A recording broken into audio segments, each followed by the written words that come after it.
Salut! In this video, we will be going through the other structure using depuis. Depuis plus imparfait, instead of the depuis plus present structure seen previously. Please view the depuis plus present structure first if you didn't see it yet.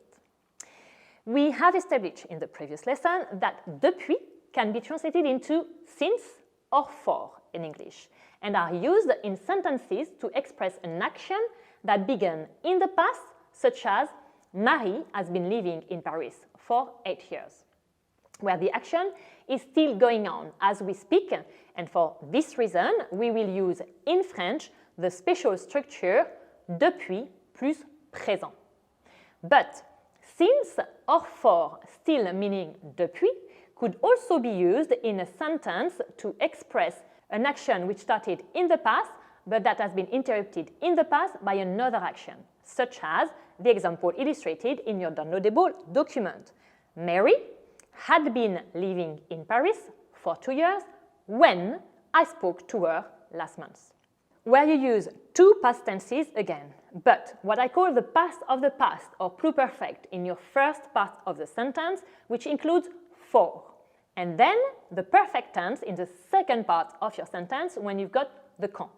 For us, we will use the imperfect instead of your pluperfect in the first part of your sentence, and then, just like you, after your quand, we will use the perfect tense ou passé composé.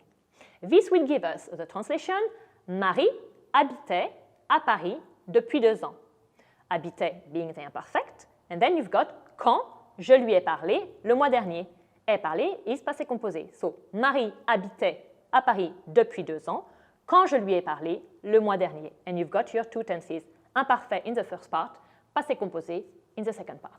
So here our structures are quite similar. And just like in the depuis plus présent structure, you could swap the parts of the sentences around.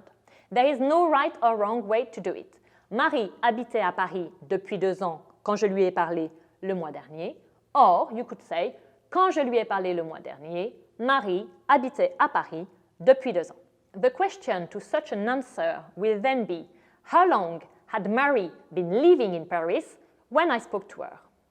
As we have learned previously, how long is combien de temps? When is quand? We also need the verb to live at the imperfect to translate had been living, which you is your pluperfect in English. And for Mary, so the equivalent of she or elle.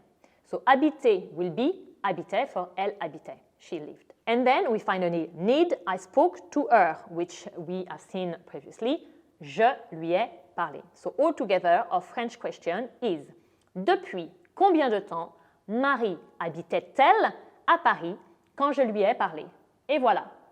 If you had to put our original sentence in a negative way, then again you will sandwich your verb, the one in the imperfect, just as in English, as you will see. Then it will be Marie n'habitait pas à Paris depuis 2 ans quand je lui ai parlé le mois dernier. For, in English, Marie hadn't been living in Paris for 2 years when I spoke to her. And that is all you need to know for your GCSE on this structure. Remember, when coming across since or for, use depuis plus présent if your action in English is still going on. But use depuis plus imparfait plus quand plus passé composé if the action has been interrupted by another one in the past. I hope you find this lesson helpful. Please do have a go at the quiz to realize if you need to spend a little bit more time on this specific lesson or if you're happy to carry on. Bravo, merci beaucoup, and I will see you in the next lesson.